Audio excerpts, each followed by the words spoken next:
വചനമേ നിത്യജീവന്റെ ആധാരമേ, രക്ഷയേകിടും സത്യമാർഗമേ, എന്റെ ആത്മാവിനാശ്വാസമേ. വചനം വചനം വചനം. ന്യായാധിപന്മാരുടെ പുസ്തകം 18-ാം അധ്യായം. അക്കാലത്ത് ഇസ്രായേലിൽ രാജാവില്ലായിരുന്നു. അന്നാളുകളിൽ ദാൻ ഗോത്രം തങ്ങൾക്ക് അധിവസിക്കാൻ അവകാശം അന്വേഷിക്കുകയായിരുന്നു. കാരണം അന്നുവരെ അവർക്ക് ഇസ്രായേൽ ഗോത്രങ്ങൾക്കിടയിൽ അവകാശത്തിന് നറുക്കു വീണിട്ടില്ലായിരുന്നു. ദാന്യർ തങ്ങളുടെ കുടുംബങ്ങളിൽ നിന്ന് ദേശം ഒറ്റുനോക്കാനും നിരീക്ഷിക്കാനും ധീരന്മാരായ 5 ആളുകളെ സോറായിൽ നിന്നും എഷ്താവോലിൽ നിന്നും അയച്ചു. അവർ അവരോട് പറഞ്ഞു, നിങ്ങൾ പോയി നാട് നിരീക്ഷിക്കുവിൻ. അവർ എഫ്രായിം മലനാട്ടിൽ മിക്കായുടെ വീട്ടിലെത്തി അവിടെ രാപ്പാർത്തു. അവർ മിക്കായുടെ കുടുംബത്തോടു കൂടെ ആയിരുന്നപ്പോൾ ആ ലേവ്യ യുവാവിന്റെ ശബ്ദം ശ്രദ്ധിച്ചു. അവിടേക്ക് തിരിഞ്ഞ് അവർ അവനോട് ചോദിച്ചു, നിന്നെ ഇവിടെ കൊണ്ടുവന്നതാരാണ്? നീ ഇവിടെ എന്തു ചെയ്യുന്നു? ഇവിടെ നിനക്ക് എന്തു കാര്യം? അവൻ അവരോട് പറഞ്ഞു, ഇങ്ങനെയൊക്കെയാണ് മിക്ക എന്നോട് വർത്തിച്ചത്. അവൻ എന്നെ കൂലിക്കെടുത്തിരിക്കയാണ്. ഞാൻ അവന് പുരോഹിതനായി തീർന്നിരിക്കുന്നു. അവർ അവനോട് അഭ്യർത്ഥിച്ചു, ഞങ്ങൾ സഞ്ചരിച്ചു കൊണ്ടിരിക്കുന്ന വഴി വിജയിക്കുമോ എന്ന് ഞങ്ങൾ അറിയാൻ നീ ദൈവത്തോട് ചോദിച്ചാലും. പുരോഹിതൻ അവരോട് പറഞ്ഞു, സമാധാനത്തിൽ പോകുവിൻ. നിങ്ങൾ ചരിക്കുന്ന നിങ്ങളുടെ വഴി കർത്താവിന്റെ മുൻപിലാണ്. അപ്പോൾ ആ 5 പേർ പുറപ്പെട്ട് ലായിഷിലെത്തി. അതിന്റെ മധ്യേയുള്ള ജനം സീദോൻകാരുടെ രീതി പോലെ ശാന്തമായും സുരക്ഷിതമായും സ്വസ്ഥതയോടെ വസിക്കുന്നത് അവർ കണ്ടു. അവരെ ഏതെങ്കിലും കാര്യത്തിൽ ചൂഷണം ചെയ്യുന്ന മേൽനോട്ടക്കാരും നാട്ടിലുണ്ടായിരുന്നില്ല. അവർ സീദോൻകാരിൽ നിന്ന് അകലെയായിരുന്നു. ഒരു മനുഷ്യനോടും അവർക്കൊരു ഇടപാടുമില്ലായിരുന്നു. സോറായിലും എഷ്താവോലിലുമുള്ള തങ്ങളുടെ സഹോദരന്മാരുടെ പക്കൽ അവർ എത്തി. അപ്പോൾ അവരുടെ സഹോദരന്മാർ അവരോട് ചോദിച്ചു, നിങ്ങൾ എന്തു പറയുന്നു? അവർ പറഞ്ഞു, എഴുന്നേൽക്കുവിൻ, നമുക്ക് അവർക്കെതിരെ നീങ്ങാം. കാരണം ഞങ്ങൾ ആ ദേശം കണ്ടിരിക്കുന്നു. ഇതാ, അത് വളരെ നല്ലതാണ്. നിങ്ങൾ നിശബ്ദരായി ചെന്ന് ആ നാട്ടിൽ പ്രവേശിച്ച് അത് സ്വന്തമാക്കാൻ അമാന്തിക്കരുത്. ചെല്ലുമ്പോൾ സുരക്ഷിതമായൊരു ജനത്തെയും വിസ്തൃതമായൊരു ദേശവും നിങ്ങൾ കാണും. തീർച്ചയായും ദൈവം അത് നിങ്ങളുടെ കയ്യിൽ തന്നിരിക്കുകയാണ്. ഭൂമിയിലുള്ള ഒരു വസ്തുവിനും കുറവില്ലാത്ത സ്ഥലമാണത്. അവിടെ നിന്ന് സോറായിലും എഷ്താവോലിലും നിന്ന് ദാൻ കുടുംബത്തിലെ 600 പേർ യുദ്ധക്കോപ്പുകൾ അണിഞ്ഞു പുറപ്പെട്ടു. അവർ യൂദായിലെ കിരിയാത്ത് യെയാറിമിൽ ചെന്ന് പാളയമടിച്ചു. അക്കാരണത്താൽ ആ സ്ഥലത്തെ മഹനേ ദാൻ എന്ന് ഇന്നും അവർ വിളിക്കുന്നു. ഇതാ, കിരിയാത്ത് യെയാറിമിന് പുറകിലാണത്. അവിടെ നിന്ന് അവർ എഫ്രായിം മലനാട്ടിലേക്ക് കടന്ന് മിക്കായുടെ ഭവനം വരെ എത്തി.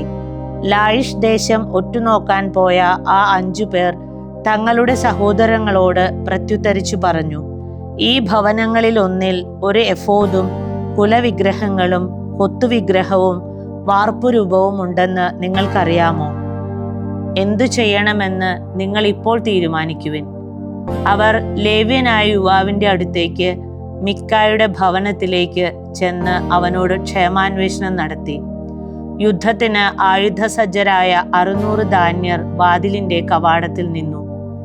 ദേശം ഒറ്റുനോക്കാൻ പോയ ആ 5 ആളുകൾ അവിടേക്ക് ചെന്ന് കൊത്തുവിഗ്രഹവും എഫോദും കുലവിഗ്രഹങ്ങളും വാർപ്പുരൂപവും എടുത്തു.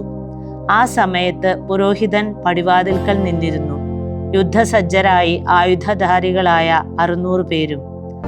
അവർ മിക്കായുടെ ഭവനത്തിൽ പ്രവേശിച്ച് കൊത്തുവിഗ്രഹവും എഫോദും കുലവിഗ്രഹങ്ങളും വാർപ്പുരൂപവും എടുത്തപ്പോൾ ആ പുരോഹിതൻ അവരോട് ചോദിച്ചു, നിങ്ങൾ എന്താണ് ചെയ്യുന്നത്?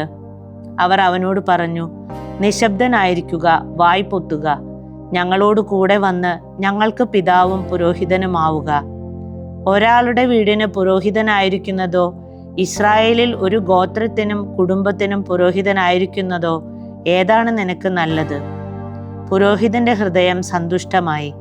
അവൻ എഫോദും കുലവിഗ്രഹങ്ങളും കൊത്തുവിഗ്രഹവും എടുത്ത് ആ ജനത്തിന്റെ കൂടെ പോയി. അവർ അവിടെ നിന്ന് തിരിഞ്ഞ് കുട്ടികളെയും കന്നുകാലികളെയും വസ്തുവകകളെയും തങ്ങളുടെ മുൻപിൽ നിർത്തി യാത്രയായി. മിക്കായുടെ ഭവനത്തിൽ നിന്ന് ദാന്യർ അകലെയായപ്പോൾ മിക്കായുടെ ഭവനത്തിനടുത്ത വീടുകളിലെ ആളുകൾ ഒരുമിച്ചു വന്ന് അവരുടെ പിന്നാലെ എത്തി. അവർ ഒച്ചയെടുത്ത് ദാന്യരെ തിരിഞ്ഞു നോക്കാൻ ഇടയാക്കി. അപ്പോൾ അവർ മിക്കായോട് ചോദിച്ചു, നീ ആളെ കൂട്ടാൻ മാത്രം നിനക്ക് എന്തു പറ്റി? അവൻ പ്രത്യുത്തരിച്ചു, ഞാൻ ഉണ്ടാക്കിയ എൻ്റെ ദേവന്മാരെ എടുത്ത് പുരോഹിതനുമായി നിങ്ങൾ പോകുന്നു. എനിക്ക് എന്താണ് ഇനിയുള്ളത്? എന്നിട്ട് നിനക്ക് എന്തു പറ്റി എന്ന് നിങ്ങൾ എന്നോട് ഈ പറയുന്നത് എന്താണ്? ദാന്യർ അവനോട് പറഞ്ഞു, നിന്റെ ശബ്ദം ഞങ്ങളുടെ ഇടയിൽ കേൾക്കരുത്, അല്ലെങ്കിൽ കോപാക്രാന്തരായ ആളുകൾ നിങ്ങൾക്കെതിരെ ചാടി വീഴും. നീ നിന്റെ ജീവനും നിന്റെ ഭവനത്തിലുള്ളവരുടെ ജീവനും നഷ്ടപ്പെടുത്തും. ദാന്യർ തങ്ങളുടെ വഴിക്ക് പോയി. അവർ തന്നേക്കാൾ ശക്തരാണെന്ന് മിക്ക കണ്ടപ്പോൾ അവൻ പിന്തിരിഞ്ഞ് തൻ്റെ വീട്ടിലേക്ക് മടങ്ങി. അവർ മിക്ക ഉണ്ടാക്കിയവയെടുത്ത് അവന് പുരോഹിതനായി ഉണ്ടായിരുന്നവനെയും കൂട്ടി ലായിഷിനെതിരെ, ശാന്തരും സുരക്ഷിതരുമായിരുന്ന ഒരു ജനത്തിനെതിരെ ചെന്ന് അവരെ വാളിനിരയാക്കി. അവർ ആ പട്ടണം അഗ്നിയിൽ ദഹിപ്പിച്ചു. രക്ഷകനായി ആരും ഉണ്ടായിരുന്നില്ല. എന്തെന്നാൽ ഒരു മനുഷ്യനോടും അവർക്ക് ഒരു ഇടപാടുമില്ലായിരുന്നു. മാത്രമല്ല അത് സീദോനിൽ നിന്ന് അകലെയും ബത്റഹോബിനടുത്തുള്ള താഴ്വരയിലുമായിരുന്നു. എന്നിട്ട് അവർ പട്ടണം പണിത് അവിടെ താമസമാക്കി. ഇസ്രായേലിന് ജനിച്ച തങ്ങളുടെ പിതാവായ ദാനിന്റെ പേരിനോട് ചേർത്ത് അവർ ആ പട്ടണത്തിന് ദാൻ എന്ന് പേര് വിളിച്ചു. മുമ്പ് ആ പട്ടണത്തിന്റെ പേര് ലായിഷ് എന്നായിരുന്നു. ദാന്യർ തങ്ങൾക്കായി അവിടെ ഒരു കൊത്തുവിഗ്രഹം സ്ഥാപിച്ചു. മോശയുടെ പുത്രനായ ഗർഷോമിന്റെ പുത്രൻ ജോനാഥനും അവന്റെ മക്കളും ദേശത്തിന്റെ അടിമത്തം വരെ ദാൻ ഗോത്രത്തിന്റെ പുരോഹിതന്മാരായിരുന്നു. ദൈവത്തിന്റെ ആലയം ഷീലോയിലായിരുന്ന കാലത്തോളം മിക്കായുടെ കൊത്തുവിഗ്രഹം അവൻ ഉണ്ടാക്കിയത് അവർ തങ്ങൾക്കായി പ്രതിഷ്ഠിച്ചിരുന്നു. ന്യായാധിപന്മാരുടെ പുസ്തകം 19-ാം അധ്യായം. ഇസ്രായേലിൽ രാജാവ് ഇല്ലാതിരുന്ന ആ നാളുകളിൽ എഫ്രായിം മലനാട്ടിലെ ഉൾപ്രദേശങ്ങളിൽ പ്രവാസിയായിരുന്ന ഒരു ലേവ്യൻ ഒരു സ്ത്രീയെ യൂദായിലെ ബെത്ലഹമിൽ നിന്ന് ഉപനാരിയായി സ്വീകരിച്ചു. അവന്റെ ഉപനാരി അവനെതിരെ വ്യഭിചരിക്കുകയും അവനെ വിട്ട് യൂദായിലെ ബെത്ലഹമിലുള്ള പിതൃഭവനത്തിലേക്ക് പോവുകയും ചെയ്തു. 4 മാസമായി അവൾ അവിടെയായിരുന്നു. അവളോട് ഹൃദയപൂർവ്വം സംസാരിച്ച് അവളെ തിരികെ കൊണ്ടുവരാൻ അവളുടെ ഭർത്താവ് അവളുടെ പുറകെ ഇറങ്ങി തിരിച്ചു. അവന്റെ കൂടെ വേലക്കാരനും ഒരു ജോഡി കഴുതകളും ഉണ്ടായിരുന്നു. അവൾ അവനെ പിതൃഭവനത്തിലേക്ക് കൂട്ടിക്കൊണ്ടു ചെന്നു. യുവതിയുടെ പിതാവ് അവനെ കാണുകയും അവനെ കണ്ടുമുട്ടുന്നതിൽ സന്തോഷിക്കുകയും ചെയ്തു. അവന്റെ അമ്മായിയപ്പൻ യുവതിയുടെ പിതാവ് അവനെ നിർബന്ധിച്ചതിനാൽ അവൻ 3 ദിവസം അയാളോടൊപ്പം അവിടെ താമസിക്കുകയും അവർ തിന്നും കുടിച്ചും അവിടെ രാപ്പാർക്കുകയും ചെയ്തു. 4-ാം ദിവസം അതിരാവിലെ അവർ എഴുന്നേറ്റു. അവൻ പുറപ്പെടാനൊരുങ്ങി. എന്നാൽ യുവതിയുടെ പിതാവ് മരുമകനോട് പറഞ്ഞു, അല്പം ആഹാരം കഴിച്ച് ഉന്മേഷവാനാവുക, എന്നിട്ട് നിങ്ങൾക്ക് പോകാം. അങ്ങനെ അവർ 2 പേരും ഒരുമിച്ചിരുന്ന് തിന്നുകയും കുടിക്കുകയും ചെയ്തു. യുവതിയുടെ പിതാവ് അയാളോട് പറഞ്ഞു, നിന്റെ ഹൃദയം സന്തോഷിക്കേണ്ടതിന് സന്മനസ്സോടെ രാപ്പാർത്താലും. അവൻ പോകാൻ എഴുന്നേറ്റു. എന്നാൽ അവന്റെ അമ്മായിയപ്പൻ നിർബന്ധിച്ചതിനാൽ അവൻ തിരികെ വന്ന് അവിടെ രാപ്പാർത്തു. 5-ാം ദിവസം അതിരാവിലെ പോകാൻ അവൻ എഴുന്നേറ്റു. അപ്പോഴും യുവതിയുടെ പിതാവ് പറഞ്ഞു, ആഹാരം കഴിച്ച് ഉന്മേഷവാനാവുക, വെയിലാറും വരെ തങ്ങുക. അവർ ഇരുവരും ഭക്ഷണം കഴിച്ചു. എന്നിട്ട് അയാളും ഉപനാരിയും വേലക്കാരനും പോകാൻ തയ്യാറായി. അപ്പോൾ അവന്റെ അമ്മായിയപ്പൻ യുവതിയുടെ പിതാവ് അവനോട് പറഞ്ഞു, ഇതാ വൈകുന്നേരമാകുന്നു, ദിവസം തീരുകയാൽ നിങ്ങൾ രാത്രി തങ്ങുവിൻ. നിനക്കിന്നിവിടെ രാപ്പാർക്കാം. നിന്റെ ഹൃദയം ആഹ്ലാദിക്കട്ടെ. നിങ്ങളുടെ യാത്രയ്ക്ക് വേണ്ടി നാളെ അതിരാവിലെ എഴുന്നേൽക്കാം. നിനക്ക് നിന്റെ കൂടാരത്തിലേക്ക് പോകാം. എന്നാൽ രാപ്പാർക്കാൻ അയാൾ തയ്യാറായില്ല. അപ്പോൾ അവൻ എഴുന്നേറ്റ് പുറപ്പെട്ട് ജബൂസിന്, അതായത് ജെറുസലേമിന് എതിർഭാഗത്തെത്തി. ജീനിയിട്ട ഒരു ജോഡി കഴുതകളും അവന്റെ ഉപനാരിയും അവന്റെ കൂടെ ഉണ്ടായിരുന്നു. അവർ ജബൂസിനടുത്തെത്തിയപ്പോൾ നേരം വളരെ വൈകിയിരുന്നു. അപ്പോൾ വേലക്കാരൻ തന്റെ യജമാനനോട് പറഞ്ഞു, വരൂ, നമുക്ക് ഈ ജബൂസ്യ പട്ടണത്തിലേക്ക് ചെന്ന് അതിൽ രാപ്പാർക്കാം. എന്നാൽ അവന്റെ യജമാനൻ അവനോട് പറഞ്ഞു, ഇസ്രായേല്യരുടേതല്ലാത്ത അന്യനഗരത്തിലേക്ക് നാം പ്രവേശിക്കരുത്. നമുക്ക് ഗിബയായിലേക്ക് കടക്കാം. തന്റെ വേലക്കാരനോട് അവൻ തുടർന്നു, വരൂ, നമുക്ക് ഈ സ്ഥലങ്ങളിൽ ഒന്നിനെ സമീപിക്കാം. ഗിബയായിലോ റാമായിലോ രാപ്പാർക്കാം. അവർ നടന്നു നീങ്ങി. ബെഞ്ചമിൻകാരുടേതായിരുന്ന ഗിബയായ്ക്കു സമീപം അവരുടെ മേൽ സൂര്യൻ അസ്തമിച്ചു കഴിഞ്ഞിരുന്നു. ഗിബയായിൽ രാപ്പാർക്കാൻ പ്രവേശിക്കുന്നതിനായി അവർ അവിടേക്ക് തിരിഞ്ഞു. അവൻ അവിടെ പ്രവേശിച്ച് നഗര ചത്വരത്തിൽ ഇരുന്നു. എന്നാൽ ഒരാളും രാപ്പാർക്കുന്നതിന് അവരെ സ്വഭവനത്തിലേക്ക് കൂട്ടിയില്ല. അപ്പോൾ അതാ വൃദ്ധനായ ഒരാൾ ആ സായാഹ്നത്തിൽ വയലിലെ തന്റെ വേല കഴിഞ്ഞു വരുന്നു. അയാൾ എഫ്രായിം മലനാട്ടുകാരനും ഗിബയായിൽ പ്രവാസിയായി കഴിയുന്നവനുമായിരുന്നു. ആ സ്ഥലത്തെ ആളുകൾ ബെഞ്ചമിൻകാരായിരുന്നു. അയാൾ കണ്ണുകൾ ഉയർത്തി നോക്കിയപ്പോൾ പട്ടണ ചത്വരത്തിൽ ഒരു വഴിയാത്രക്കാരനെ കണ്ടു.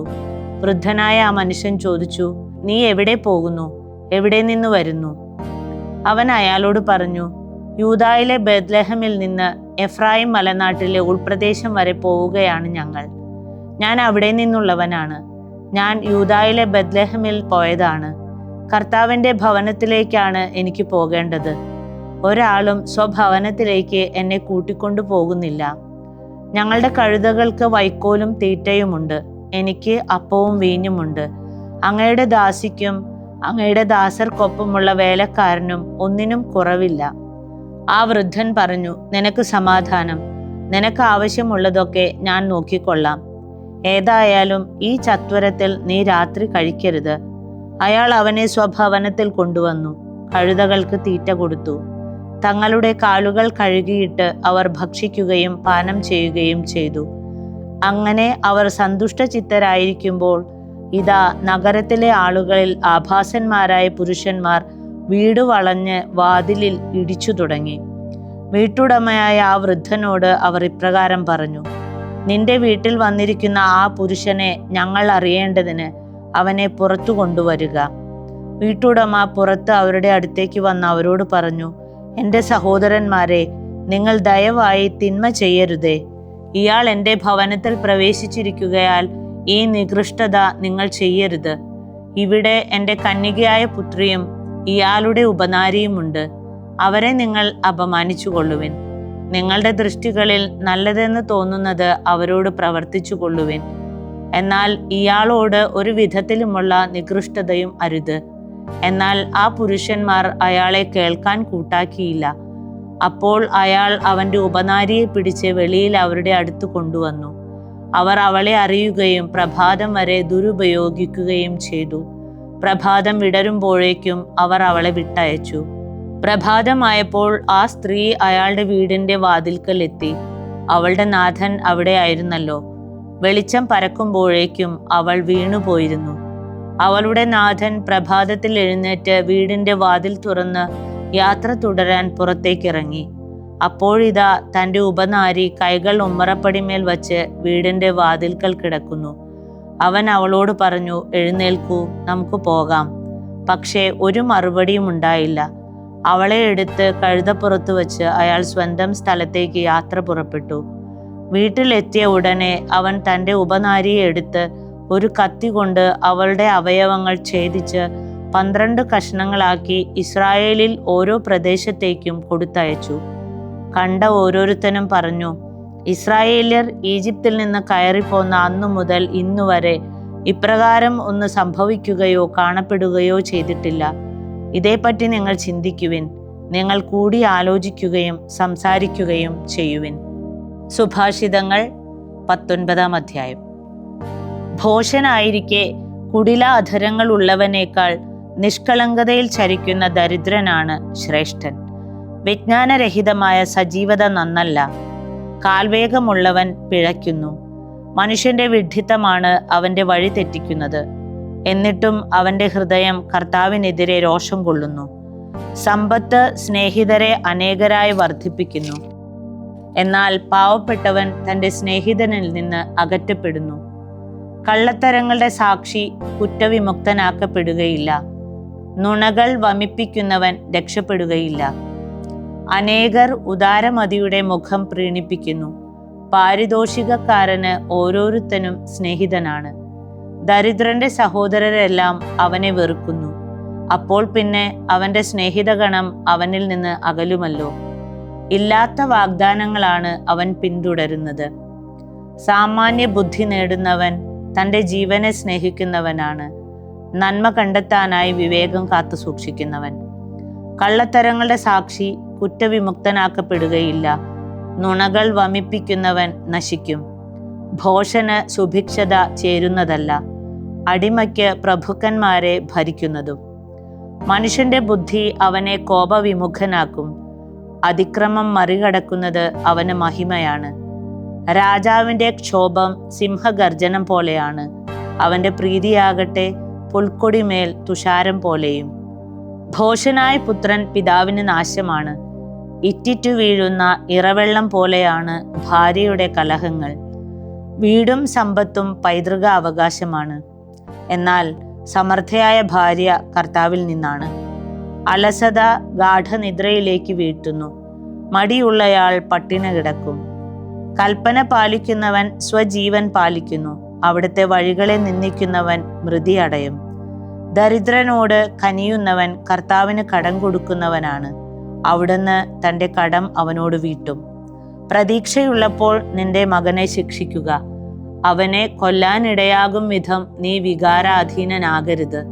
ക്രോധാധിക്യമുള്ളവൻ പിഴയൊടുക്കേണ്ടി വരുന്നു. നീ ഒരിക്കൽ അവനെ മോചിപ്പിച്ചാൽ പിന്നെയും നീ തന്നെ വേണ്ടിവരും. നീ ഭാവിയിൽ ജ്ഞാനിയാകേണ്ടതിന് ഉപദേശം കേൾക്കുകയും ശിക്ഷണം സ്വീകരിക്കുകയും ചെയ്യുക. ഒരുവന്റെ ഹൃദയത്തിൽ അനേകം പദ്ധതികളുണ്ട്, എന്നാൽ നിലനിൽക്കുന്നത് കർത്താവിൻ്റെ തീരുമാനമാണ്. അവിടുത്തെ കരുണയാണ് മനുഷ്യന്റെ ആഗ്രഹം. ദരിദ്രൻ നുണയനേക്കാൾ ഉത്തമനാണ്. ദൈവഭക്തി ജീവനു വേണ്ടിയാണ്. അങ്ങനെ സംതൃപ്തനായവൻ ഉപദ്രവം നേരിടാതെ അന്തിയുറങ്ങുന്നു. അലസൻ തൻ്റെ കൈ പാത്രത്തിൽ ആഴ്ത്തുന്നു. അവൻ അത് വായിലേക്ക് പോലും കൊണ്ടുചെല്ലുകയില്ല. നീ പരിഹാസകനെ പ്രഹരമേൽപ്പിക്കുമ്പോൾ സരളൻ കുശാഗ്ര ബുദ്ധിയാകും. ധിഷണാശാലിക്ക് തിരുത്തൽ നൽകിയാൽ അവൻ വിജ്ഞാനമാർജിക്കും. അപ്പനെ ആക്രമിക്കുന്നവൻ അമ്മയെ ആട്ടിയോടിക്കും. നാണം കെട്ടവനും അധിക്ഷേപകനുമായൊരു മകൻ. എൻ്റെ മകനെ, വിജ്ഞാനത്തിൻ്റെ വാക്കുകളിൽ നിന്ന് വ്യതിചലിക്കാനുള്ള ശിക്ഷണം കേൾക്കുന്നത് നീ നിർത്തുക. വിലകെട്ട സാക്ഷി ന്യായത്തെ പരിഹസിക്കുന്നു. ദുഷ്ടരുടെ വായ് കുറ്റത്തെ വിഴുങ്ങുന്നു. പരിഹാസകർക്ക് ന്യായവിധികൾ തയ്യാറാക്കപ്പെട്ടിരിക്കുന്നു. ഭോഷന്മാരുടെ മുതുകിന് പ്രഹരങ്ങളും. വിശുദ്ധ ലൂക്ക എഴുതിയ സുവിശേഷം 18-ാം അധ്യായം 1 മുതൽ 17 വരെയുള്ള തിരുവചനങ്ങൾ. ഭഗ്നാശരാകാതെ എപ്പോഴും പ്രാർത്ഥിക്കണമെന്നു കാണിക്കാൻ യേശു അവരോട് ഒരു ഉപമ പറഞ്ഞു. ദൈവത്തെ ഭയപ്പെടുകയോ മനുഷ്യരെ മാനിക്കുകയോ ചെയ്യാത്ത ഒരു ന്യായാധിപൻ ഒരു പട്ടണത്തിൽ ഉണ്ടായിരുന്നു. ആ പട്ടണത്തിൽ ഒരു വിധവയും ഉണ്ടായിരുന്നു. അവൾ വന്ന് അവനോട്, എതിരാളിക്കെതിരെ എനിക്ക് നീതി നടത്തി തരണമേ എന്ന് അപേക്ഷിക്കുമായിരുന്നു. കുറെ നാളത്തേക്ക് അവൻ അത് ഗൗനിച്ചില്ല. പിന്നീട് അവൻ ഇങ്ങനെ ആത്മഗതം ചെയ്തു: ഞാൻ ദൈവത്തെ ഭയപ്പെടുകയോ മനുഷ്യരെ മാനിക്കുകയോ ചെയ്യുന്നില്ല. എങ്കിലും ഈ വിധവ എന്നെ ശല്യപ്പെടുത്തുന്നതുകൊണ്ട് ഇനി വന്ന് എന്നെ അസഹ്യപ്പെടുത്താതിരിക്കാൻ ഞാൻ അവൾക്ക് നീതി നടത്തിക്കൊടുക്കും. കർത്താവ് പറഞ്ഞു, നീതിരഹിതനായ ആ ന്യായാധിപൻ പറഞ്ഞതെന്തെന്ന് ശ്രദ്ധിക്കുവിൻ. അങ്ങനെയെങ്കിൽ രാവും പകലും തന്നെ വിളിച്ചു കരയുന്ന തൻ്റെ തിരഞ്ഞെടുക്കപ്പെട്ടവർക്ക് ദൈവം നീതി നടത്തി കൊടുക്കാതിരിക്കുമോ? അവിടുന്ന് അതിന് കാലവിളംബം വരുത്തുമോ? അവർക്ക് വേഗം നീതി നടത്തി കൊടുക്കുമെന്ന് ഞാൻ നിങ്ങളോട് പറയുന്നു. എങ്കിലും മനുഷ്യപുത്രൻ വരുമ്പോൾ ഭൂമിയിൽ വിശ്വാസം കണ്ടെത്തുമോ? തങ്ങൾ നീതിമാന്മാരാണെന്ന ധാരണയിൽ തങ്ങളെ തന്നെ ആശ്രയിക്കുകയും മറ്റുള്ളവരെ പുച്ഛിക്കുകയും ചെയ്യുന്നവരോട് അവൻ ഈ ഉപമ പറഞ്ഞു. 2 പേർ പ്രാർത്ഥിക്കാൻ ദേവാലയത്തിൽ പോയി. ഒരാൾ ഫരിസേയനും മറ്റേയാൾ ചുങ്കക്കാരനും. ഫരിസേയൻ നിന്നുകൊണ്ട് സ്വയം ഇങ്ങനെ പ്രാർത്ഥിച്ചു: ദൈവമേ, ഞാൻ നിനക്ക് നന്ദി പറയുന്നു. എന്തെന്നാൽ ഞാൻ അക്രമികളും നീതിരഹിതരും വ്യഭിചാരികളുമായ മറ്റു മനുഷ്യരെ പോലെയോ ഈ ചുങ്കക്കാരനെ പോലെയോ അല്ല. ഞാൻ ആഴ്ചയിൽ 2 പ്രാവശ്യം ഉപവസിക്കുന്നു. ഞാൻ എനിക്ക് ലഭിക്കുന്ന സകലത്തിൻ്റെയും ദശാംശം കൊടുക്കുന്നു. ആ ചുങ്കക്കാരനാകട്ടെ ദൂരെ നിന്ന് സ്വർഗത്തിലേക്ക് കണ്ണുകൾ ഉയർത്താൻ പോലും തുനിയാതെ മാറത്തടിച്ചുകൊണ്ട് പറഞ്ഞു, ദൈവമേ, പാപിയായ എന്നിൽ കനിയണമേ. ഞാൻ നിങ്ങളോട് പറയുന്നു, ഇവൻ ആ ഫരിസേയനേക്കാൾ നീതിമത്കരിക്കപ്പെട്ടവനായി വീട്ടിലേക്ക് മടങ്ങി. എന്തെന്നാൽ തന്നെ തന്നെ ഉയർത്തുന്നവൻ താഴ്ത്തപ്പെടും, തന്നെ തന്നെ താഴ്ത്തുന്നവൻ ഉയർത്തപ്പെടും. അവൻ കൈവച്ച് അനുഗ്രഹിക്കേണ്ടതിന് ശിശുക്കളെ അവൻ്റെ അടുത്ത് അവർ കൊണ്ടുവന്നു. ഇത് കണ്ടപ്പോൾ അവൻ്റെ ശിഷ്യന്മാർ അവരെ ശകാരിച്ചു. എന്നാൽ യേശു അവരെ തൻ്റെ അടുത്തേക്ക് വിളിച്ചിട്ട് പറഞ്ഞു, ശിശുക്കൾ എൻ്റെ അടുത്തു വരാൻ അനുവദിക്കുവിൻ, അവരെ തടയരുത്. എന്തെന്നാൽ ദൈവരാജ്യം അവരെ പോലെയുള്ളവരുടേതാകുന്നു. സത്യമായി ഞാൻ നിങ്ങളോട് പറയുന്നു, ശിശുവിനെ പോലെ ദൈവരാജ്യം സ്വീകരിക്കാത്ത ആരും അതിൽ പ്രവേശിക്കുകയില്ല. ദൈവവചനമേ, നിത്യജീവന്റെ ആധാരമേ, രക്ഷയേകിടും സത്യമാർഗമേ, എന്റെ ആത്മാ